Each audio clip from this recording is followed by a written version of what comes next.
പഹൽഗാം ഭീകരാക്രമണത്തിന്റെ പശ്ചാത്തലത്തിൽ ഇസ്ലാമിക ഭീകരവാദത്തെ എതിർത്തതിന് അറസ്റ്റിലായ യൂട്യൂബർ ശർമിഷ്ഠ പാനലിലേക്ക് ഇടക്കാല ജാമ്യം. കൊൽക്കത്ത ഹൈക്കോടതിയാണ് ഉപാധികളോടെ ജാമ്യം നൽകിയത്. ശർമിഷ്ഠയെ മോചിപ്പിക്കണമെന്നാവശ്യപ്പെട്ട് പ്രതിഷേധം ശക്തമായിരുന്നു. ഇസ്ലാമിക ഭീകരവാദത്തെ വിമർശിച്ചുകൊണ്ട് വീഡിയോ ചെയ്തതിന് അറസ്റ്റിലായ നിയമവിദ്യാർത്ഥിയും യൂട്യൂബറുമായ ശർമിഷ്ഠ പനോലിക്ക് കൊൽക്കത്ത ഹൈക്കോടതി ഇടക്കാല ജാമ്യം നൽകി. ഉപാധികളോടെയാണ് ജാമ്യം. അന്വേഷണത്തോട് സഹകരിക്കണമെന്നും രാജ്യം വിട്ടുപോകരുതെന്നും കോടതി വ്യക്തമാക്കി. ശർമിഷ്ഠയ്ക്ക് ഉചിതമായ സുരക്ഷ നൽകണമെന്നും കോടതി നിർദ്ദേശിച്ചു.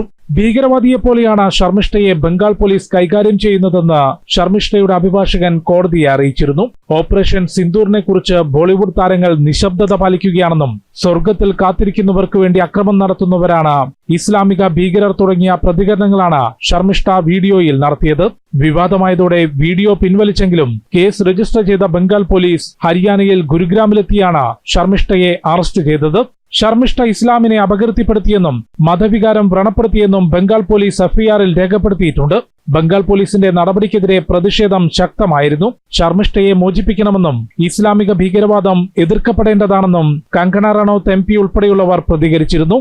ജനം, ഡൽഹി.